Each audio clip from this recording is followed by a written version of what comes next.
Katherine Huftill was born on August 13, 1886 in Scranton, Pennsylvania. When she was a child, she was a hoggee for 3 years on the D&H Canal. A hoggee is a person who guides the mules along the towpath as they pull the barge through the canal. Hi friends, my name is Courtney. I'm going to teach you about life along a canal. Do you know what a canal is? Let me explain it to you. Over 100 years ago, before the common use of cars, trains, railroads, and even permanent roadways, there were canals which helped transport people and goods to other towns and across states. Instead of a system of roads, there was a system of waterways, or a water highway if you will, where people traveled on canal boats. These boats didn't have sails or engines, they were pulled by mules. Quite often, young children, probably around your age, were in charge of leading the mules along so the boat would keep moving. They were given the nickname hoggee because they would say ho to stop the mule and gee to get the mule walking.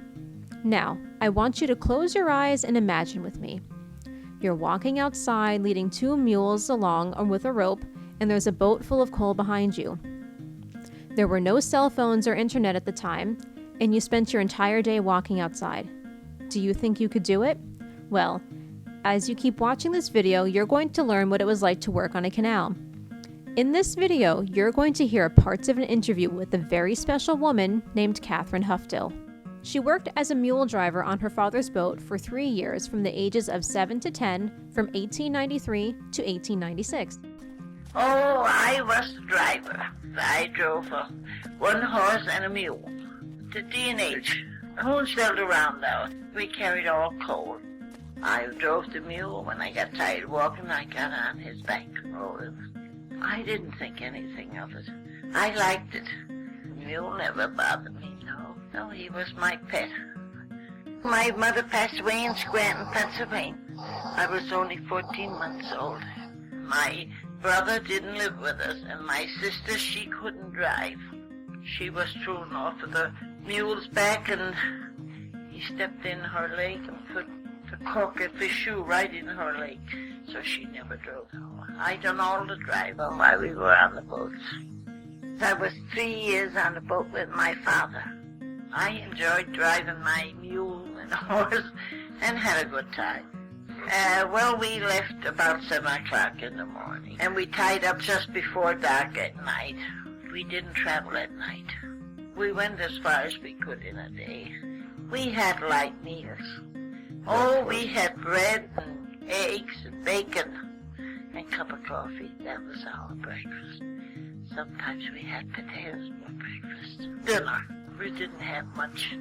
I had maybe a sandwich or a piece of pie. Katherine lived on the boat with her father and younger sister. Here she describes what their boat was like.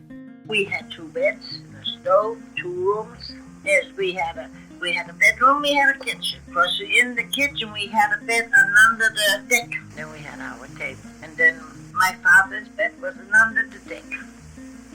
Then we had to go down a step and go in his room. Ours was under the deck right even with the kitchen. The Delaware and Hudson Canal was in operation from 1828 to 1898 and ran for 108 miles and had 108 locks.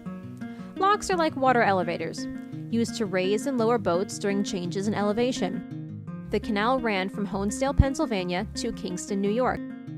After 1850, the boats were 90 feet by 14.5 feet wide and could carry 130 tons of coal. The canal was open from April to November and closed during the winter months. Katherine walked the entire length of the canal while her father steered the boat. Times were different back then, and young Katherine had to find ways to keep herself occupied and have some fun while she walked alongside the mule. Listen as she tells a story from when she was a child. Well, I don't know. I was young, and of course I didn't know. Years ago, they used to have carpet tacks in wooden little barrels. And of course, I filled it full of sand, got on the mule's back.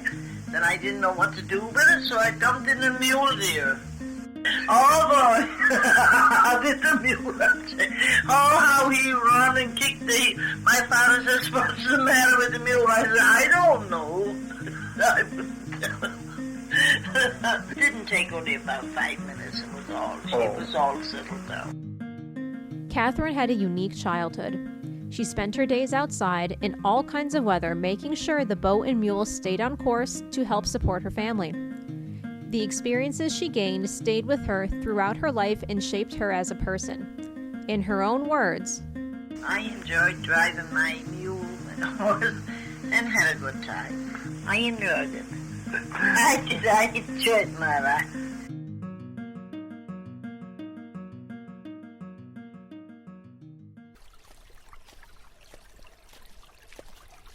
Mrs. Huftill was interviewed in 1956 by the Canal Society of New York in Waterford, New York. She passed away in 1964 in Waterford. Thanks for watching!